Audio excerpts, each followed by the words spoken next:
প্রিয় দর্শক শ্রোতা, শবে বরাতের নামাজ আদায়ের নিয়ম। আজকে মঙ্গলবার, পবিত্র শবে বরাত। প্রিয় দর্শক শ্রোতা, এই বরকতময় রজনী, গুনাহ মাফের রজনীতে বাসা বাড়িতে কিভাবে শবে বরাতের নামাজ আদায় করবেন, সম্পূর্ণ নিয়ম কারণ আজকে আমি আপনাদেরকে বলে দেব। আর 10টি প্রশ্নের উত্তর জানব। 1 নম্বর প্রশ্ন, শবে বরাতের নামাজ কি কি সূরা দিয়ে পড়বেন?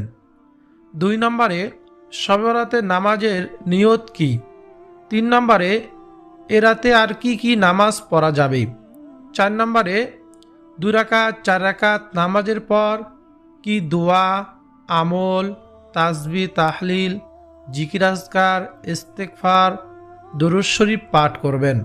5 নম্বর প্রশ্ন, শবে বরাতের নির্দিষ্ট কোনো নামাজ আছে কি না? 6 নম্বর প্রশ্ন, শবে বরাতের নামাজ কখন থেকে পড়া শুরু করবেন? 7 নম্বর, শবে বরাতের নামাজ মোট কত রাকাত? 8 নম্বরে, কি নিয়মে মোনাজাত করলে আল্লাহ তাআলা আমাদের সকল দোয়াগুলো, মোনাজাতগুলো কবুল করবেন? 9 নম্বর প্রশ্ন, শবে বরাতের রাতে কখন থেকে ইবাদত শুরু করবেন?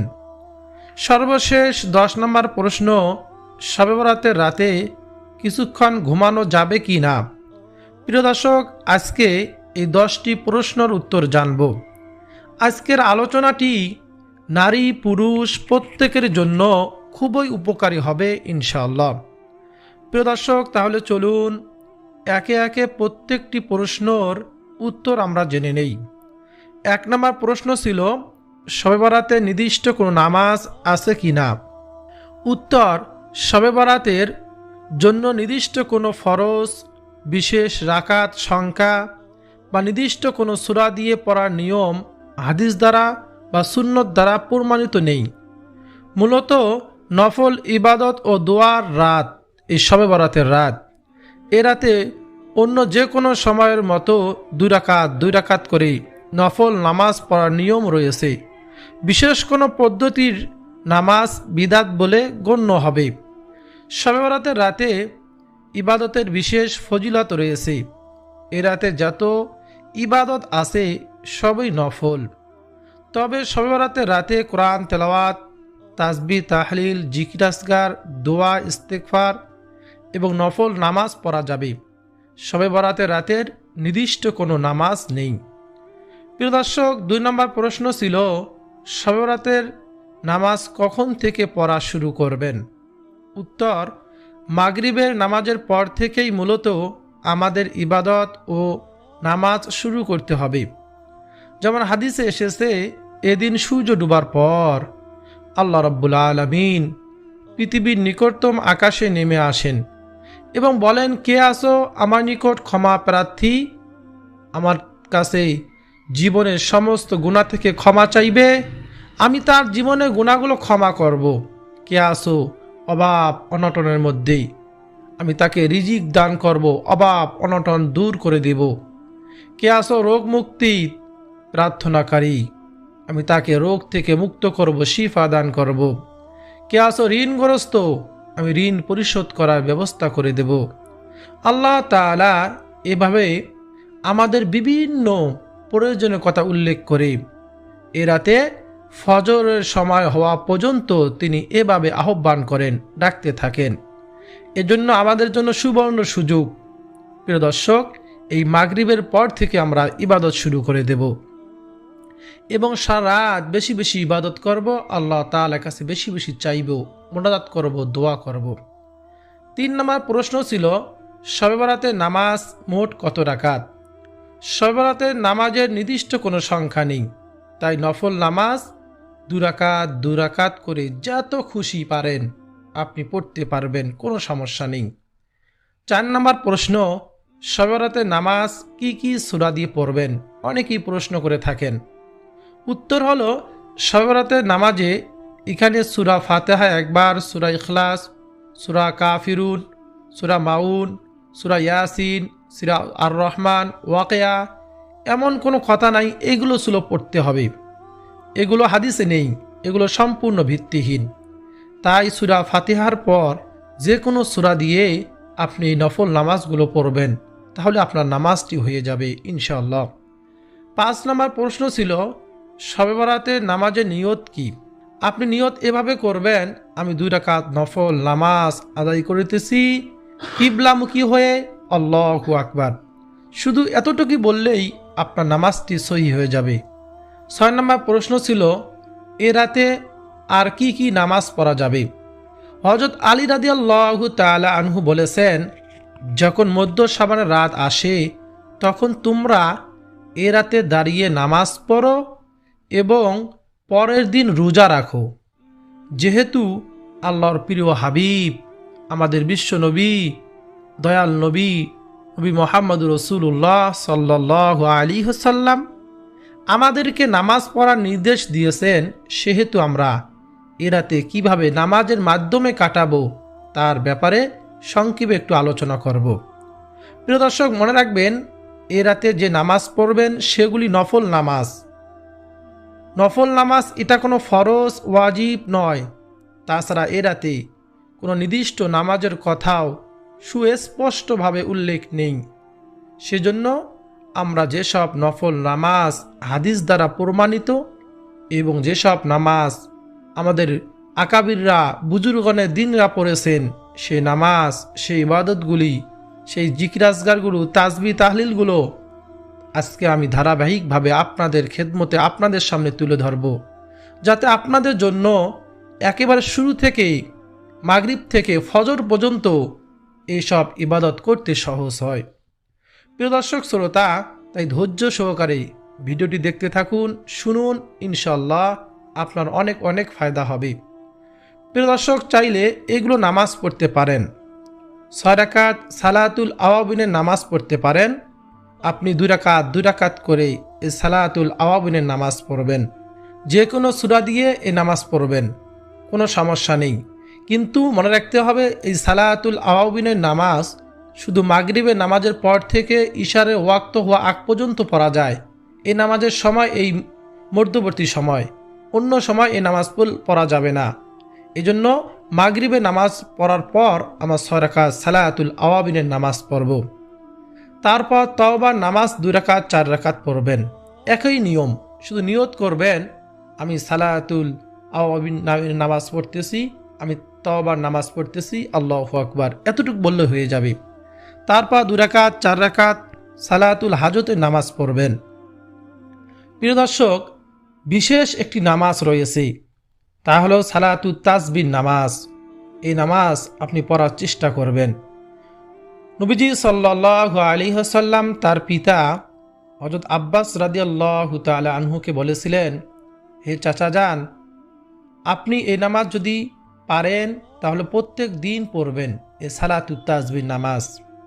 যদি প্রত্যেক দিন পড়তে না পারেন তাহলে প্রত্যেক জুমার দিন শুক্রবার পড়বেন। তাও যদি না পারেন প্রত্যেক মাসে একবার পড়বেন এই নামাজ। তাও যদি পড়তে না পারেন বৎসরে একবার পড়বেন। তাও যদি পড়তে না পারেন জীবনে একবার হলেও পড়বেন। বলুন না সুবহানাল্লাহ, কত ফজিলতপূর্ণ নামাজ। আল্লাহ রসুল আমাদেরকে জীবনে একবার হলেও পড়ার হুকুম করেছেন। এই নামাজের ফজিলত কি? ইতিপূর্বের যে নামাজ পড়বে তার পূর্বের সমস্ত গুনাহ আল্লাহ তাআলা ক্ষমা করে দিবেন। জানা ওয়াজানা, ইচ্ছাকৃত ও অনিচ্ছাকৃত সকল ধরনের গুনাহ ক্ষমা করে দিবেন। প্রিয় দর্শক শ্রোতা, এই জন্য সালাতুত তাসবিহ নামাজ পড়ার বিশেষ নিয়ম আছে। আমার এই চ্যানেলে এই সালাতুত তাসবিহ নামাজ আমি প্র্যাকটিক্যালি দেখিয়ে দিয়েছি। আপনারা আমার চ্যানেলের মধ্যে প্রবেশ করবেন, দেখবেন সালাতুত তাসবিহ নামাজ দেওয়া রয়েছে। আপনারা ওখান থেকে সালাতুত তাসবিহ নামাজ সহি নিয়মে কোথায় কোন সময় তাসবিহটি কতবার পড়তে হবে আমি প্র্যাকটিক্যালি দেখিয়ে দিয়েছি।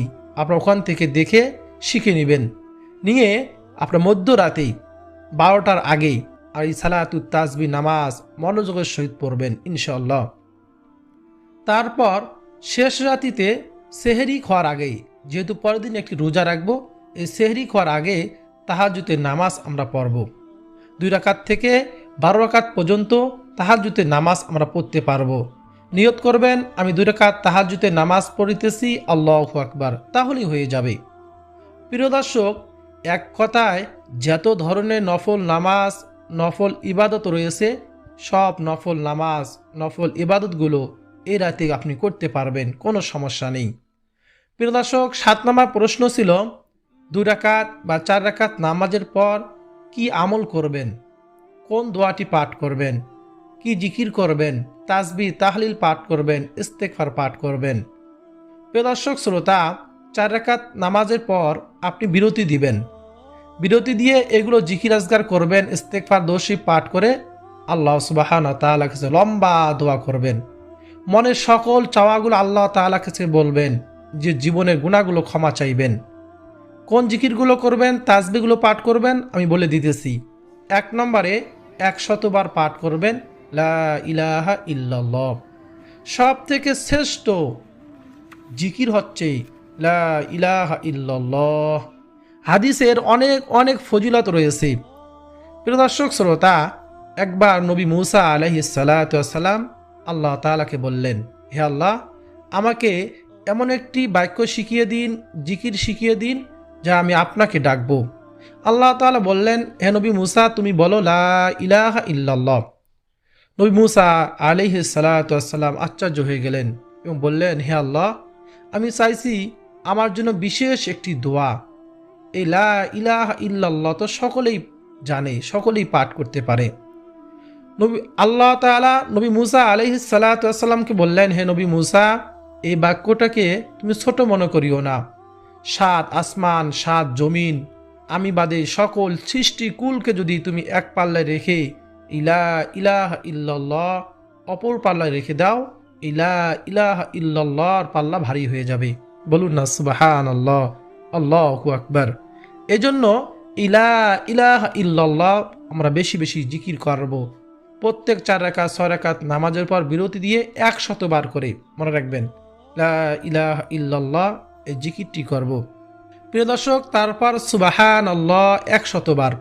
প্রিয় দর্শক শ্রোতা, এই সুবহানাল্লাহর অনেক অনেক ফজিলত রয়েছে। এজন্য এই সুবহানাল্লাহ 100 বার পাঠ করব। তারপর 100 বার আলহামদুলিল্লাহ জিকির করব। আবু মালিক আশআরী রাদিয়াল্লাহু তাআলা আনহু বলেন, নবীজি সাল্লাল্লাহু আলাইহি ওয়াসাল্লাম বলেছেন, উজু হলো ঈমানের অর্ধেক, আলহামদুলিল্লাহ পূর্ণ করে মিজান আমলের পাল্লা, সুবহানাল্লাহ ও আলহামদুলিল্লাহ পূর্ণ করে আকাশ জমিনের মধ্যবর্তী ফাঁকা স্থান নেকি দ্বারা পরিপূর্ণ করে দেয় আল্লাহ সুবহানাহু ওয়া তাআলা। মুসলিম তিরমিজি শরীফের হাদিস। বলুন না সুবহানাল্লাহ। প্রিয় দর্শক, তারপর 100 বার ইস্তেগফার পাঠ করব। সব থেকে ছোট ইস্তেগফার আস্তাগফিরুল্লাহ, আস্তাগফিরুল্লাহ, আস্তাগফিরুল্লাহ এভাবে পাঠ করব। পবিত্র কোরআন মাজিদে আল্লাহ সুবহানাহু ওয়া তাআলা ইস্তেগফার পাঠ করার নির্দেশ দিয়েছেন। রাসূলুল্লাহ সাল্লাল্লাহু আলাইহি ওয়াসাল্লাম নিষ্পাপ হওয়া সত্ত্বেও ইস্তেগফার পাঠ করতেন। ইবনে উমর রাদিয়াল্লাহু তাআলা আনহু বলেন, নবীজি বলেছেন, হে আমার উম্মতেরা, হে মানব মণ্ডলী, তোমরা আল্লাহ তাআলার কাছে তওবা করো। আমি তো নবী দৈনিক 70 বারও অধিক তওবা করি। বলুন না সুবহানাল্লাহ, আল্লাহু আকবার। এজন্য বেশি বেশি ইস্তেগফার পাঠ করব। 5 নম্বরে 100 বার আল্লাহু আকবার, আল্লাহু আকবার জিকির করব। প্রিয় দর্শক, আল্লাহ সবচেয়ে বড়। এই বড় আল্লাহ তাআলা জিকির করলে আল্লাহ তাআলা খুশি হয়ে আমাদের জীবনের সমস্ত গুনাহগুলো আল্লাহ তাআলা ক্ষমা করে দিবেন। বলুন না সুবহানাল্লাহ। তারপর 100 বার দরুদ শরীফ পাঠ করব। হাদিসে এসেছে, বিশ্বনবী আখিরি নবী নবী মুহাম্মদুর রাসূলুল্লাহ সাল্লাল্লাহু আলাইহি ওয়াসাল্লাম বলেছেন যে কেউ যদি নবীজি সাল্লাল্লাহু আলাইহি ওয়াসাল্লামের উপর একবার দরুদ শরীফ পাঠ করে, আল্লাহ তাআলা সেই ব্যক্তিকে সঙ্গে সঙ্গে 3টি পুরস্কারে পুরস্কৃত করেন। বলুন না সুবহানাল্লাহ। 1 নম্বর পুরস্কার, তার উপর 10টা রহমত নাজিল করেন। 2 নম্বর পুরস্কার, তার 10টা গুনাহ ক্ষমা করে দেন। 3 নম্বর পুরস্কার, তার মর্যাদা 10 ধাপ বাড়িয়ে দেন। বলুন না সুবহানাল্লাহ। প্রিয় দর্শক, সব থেকে ছোট দরুদ সাল্লাল্লাহু আলাইহি ওয়াসাল্লাম সকলেই পারি।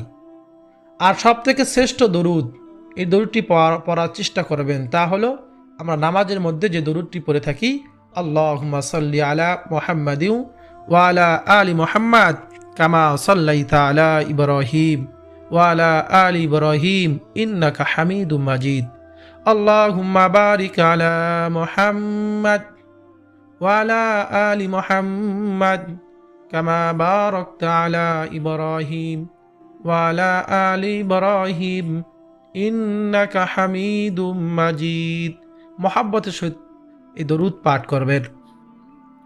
হাদিসে এসেছে নবীজি সাল্লাল্লাহু আলাইহি ওয়াসাল্লাম বলেছেন, দরুদ পাঠ না করে দোয়া করলে সেই দোয়া আল্লাহ তাআলা আরশে আজিম পর্যন্ত পৌঁছায় না, আকাশে আটকিয়ে থাকে। এজন্য অবশ্যই প্রত্যেকবার দোয়া করার আগে আমরা 100 বার এবং সম্ভব হলে বেশি আমরা দরুদ পাঠ করব ইনশাআল্লাহ। প্রিয় দর্শক, 8 নম্বর প্রশ্ন ছিল, শবে বরাতের রাতে কি নিয়মে মোনাজাত করলে আল্লাহ তাআলা মোনাজাতকে কবুল করবেন? বলুন না সুবহানাল্লাহ। এমনিতে বরকতময় রজনী, আল্লাহ সুবহানাহু ওয়া তাআলা 5টি রাতের দোয়া আল্লাহ তাআলা কবুল করেন। তার মধ্যে শবে বরাতের রাতের দোয়া আল্লাহ তাআলা ফিরিয়ে দেয় না। আল্লাহ সুবহানাহু ওয়া তাআলা কাছে চাইলেই সকল বৈধ চাওয়াগুলো আল্লাহ তাআলা কবুল করে নেন। বলুন না সুবহানাল্লাহ। এই রাতে তারপরও মুনাজাত করার সঠিক নিয়ম আমাদের বিশ্বনবী, আখির নবী, নবী মুহাম্মদুর রাসূলুল্লাহ সাল্লাল্লাহু আলাইহি ওয়াসাল্লাম আমাদেরকে শিক্ষা দিয়েছেন। দোয়া করার সঠিক নিয়ম হলো, নবীজি সাল্লাল্লাহু আলাইহি ওয়াসাল্লাম বলেছেন, দোয়ার শুরুতেই আল্লাহ তাআলার প্রশংসা এবং রসুলের প্রতি দরুদ পাঠ করে দোয়া করতে। আমরা যদি আল্লাহ তাআলার প্রশংসা এবং রসুলের প্রতি দরুদ পাঠ করে দোয়া করতে পারি, তাহলে আল্লাহ তাআলা সেই দোয়া কবুল করে নেবেন। একদিন রাসূলুল্লাহ সাল্লাল্লাহু আলাইহি ওয়াসাল্লাম দেখলেন এক ব্যক্তি দোয়া করতেছে, কিন্তু সে দোয়াতে আল্লাহ তাআলার প্রশংসা ও রসুলের প্রতি দরুদ পাঠ করেনি। নবীজি সাল্লাল্লাহু আলাইহি ওয়াসাল্লাম তাকে লক্ষ্য করে বললেন, সে তাড়াহুড়া করেছে। অতঃপর সে আবার প্রার্থনা করল। আল্লাহ রসুল সাল্লাল্লাহু আলাইহি ওয়াসাল্লাম তাকে অথবা অন্যকে বললেন, যখন তোমাদের কেউ দোয়া করে তখন সে যেন প্রথমে আল্লাহ তাআলার প্রশংসা ও তার গুণগান দিয়ে দোয়া শুরু করে, অতঃপর রসুলের প্রতি দরুদ পাঠ করে, এরপর তার যা ইচ্ছা আল্লাহ তাআলার কাছে প্রার্থনা করে। এরপর নিজের পছন্দ মতো নিজের জন্য বা অন্যের জন্য, দুনিয়া বা আখেরাতে যে কোনো কল্যাণের জন্য দোয়া করতে হবে। প্রথমে নিজের গুনাহ মাফের জন্য, নিজের কল্যাণের জন্য দোয়া করে, এরপর বাবা মা, পরিবার, আত্মীয় স্বজন ও সকল মুসলমানদের জন্য দোয়া করা ভালো। সবচাইতে কম কথায় সবচাইতে বেশি প্রার্থনা, ফজিলতপূর্ণ প্রার্থনা করার দোয়া রাসূলুল্লাহ সাল্লাল্লাহু আলাইহি ওয়াসাল্লাম যেটা বেশি বেশি পাঠ করতেন। নবীজি সাল্লাল্লাহু আলাইহি ওয়াসাল্লামের অধিকাংশ দোয়া হতো, রব্বানা আতিনা ফিদ দুনিয়া হাসানাহ ওয়া ফিল আখিরাতি হাসানাহ ওয়া কিনা আযাবান নার। এই দোয়াটি আমরা মোনাজাতের মধ্যে অবশ্যই পাঠ করব। অর্থ দেখেন কত সুন্দর। রব্বানা আতিনা ফিদ দুনিয়া হাসানা, হে আল্লাহ আমাকে দুনিয়ার কল্যাণ দান করুন। ওয়াফিল আখিরাতি হাসানা, আখিরাতের কল্যাণ দান করুন। ওয়াকিনা আযাবান নার, আমাকে জাহান্নামের আগুন থেকে রক্ষা করুন। কত সুন্দর অর্থ। দুনিয়ার কল্যাণ, আখিরাতের কল্যাণ চাইলাম, জাহান্নামের আগুন থেকে রক্ষা করা, মুক্তি চাইলাম আল্লাহ তাআলার কাছে। বলুন না সুবহানাল্লাহ, আল্লাহু আকবার। প্রিয় দর্শক শ্রোতা, অবশ্যই এই দোয়াটি পাঠ করব। তারপর পিতা মাতার জন্য রব্বির হামহুমা কামা রব্বায়ানি সগীরা পাঠ করব। তারপর আল্লাহুম্মা ইন্নাকা আফুউন কারীম তুহিব্বুল আফওয়া ফাআফু আন্নী। তারপর আমরা পাঠ করব, ইয়া হাইয়ু ইয়া কাইয়ুম বিরহমাতিকা আস্তাগীস। প্রিয় দর্শক, তারপর লা ইলাহা ইল্লা আনতা সুবহানাকা ইন্নী কুনতু মিনাজ জালিমিন বেশি বেশি পাঠ করব। এক কথা, যা পারি আমরা, যা জানা আছে তাই আমরা বেশি বেশি পাঠ করে আমল করব। পরের দিন একটি রোজা রাখব আর রাতে বেশি বেশি কোরআন তেলাওয়াত করার চেষ্টা করব। সর্বশেষ 10 নম্বর প্রশ্ন ছিল, আপনারা কখন ইবাদত শুরু করবেন এবং শেষ করবেন কখন। প্রিয় দর্শক শ্রোতা, আমরা মাগরিবের পর থেকেই ইবাদত শুরু করব। কি জন্যে? আজকে সূর্য হস্ত যাওয়ার পর সন্ধ্যা নেমে আসলে আল্লাহ তাআলা এরকম আমাদেরকে ডাক দিবেন এবং বলবেন, কে আসো আমার কাছে প্রার্থনা করো, সকল বৈধ চাওয়াগুলো আল্লাহ তাআলা কবুল করে নেবেন। এবং হাদিসে আছে, আল্লাহ রসুল সাল্লাল্লাহু আলাইহি ওয়াসাল্লাম বলেন, বান্দার সকল বৈধ চাওয়াগুলো পূরণ করা হয়, কিন্তু বেবেচারী ও মুশরিকদের প্রার্থনা কবুল করা হয় না এবং সবাইকে আল্লাহ তাআলা ক্ষমা করে দেন। বলুন না সুবহানাল্লাহ। প্রিয় দর্শক শ্রোতা, আরেকটি প্রশ্ন ছিল, শবে বরাতের রাতে কিছুক্ষণ ঘুমানো যাবে কিনা। যেহেতু আল্লাহ রসুল সাল্লাল্লাহু আলাইহি ওয়াসাল্লাম সারা রাত জেগে ইবাদত করত, আমরাও সম্ভব হলে সারা রাত জেগে ইবাদত করব, ইনশাল্লাহ চেষ্টা করব। কিন্তু ফজরের নামাজ কাজা করা যাবে না। অবশ্যই ফজরের নামাজ জামাতে আদায় করব। মহিলা মা বোনেরা বাসা বাড়িতে সঠিক সময় ফজরের নামাজ আদায় করবেন। হাদিসে আছে, কেউ যদি ফজর এবং ঈশার নামাজ জামাতে পড়ে, সারা রাত দাঁড়িয়ে নফল নামাজ পড়ার সব আল্লাহ তাআলা তার আমল নামার মধ্যে দিয়ে দেন। বলুন না সুবহানাল্লাহ। এই যে অবশ্যই ঈশা এবং ফজরের নামাজ জামাতের সহিত পড়ব। মহিলা মা বোনেরা বাসা বাড়িতে সঠিক সময় পড়বেন। আল্লাহ তাআলা আমাদের সবাইকে শবে বরাতের রাতে বেশি বেশি ইবাদত বন্দেগীর মাধ্যমে আজকে রাতটি অতিবাহিত করার তৌফিক দান করুন এবং সারা বছর এই আমলগুলো করার তৌফিক দান করুন। সামনে মাহে রমজান পর্যন্ত আমাদের সবাইকে নেক হায়াত দান করুন, আমিন। প্রিয় দর্শক, ভিডিওটি যদি আপনার কাছে ভালো লাগে, আপনার উপকার হয়, অবশ্যই লাইক করবেন, কমেন্টে আমিন লাগবেন, চ্যানেলটি সাবস্ক্রাইব করে পাশে থাকা বেল বাটনটি অন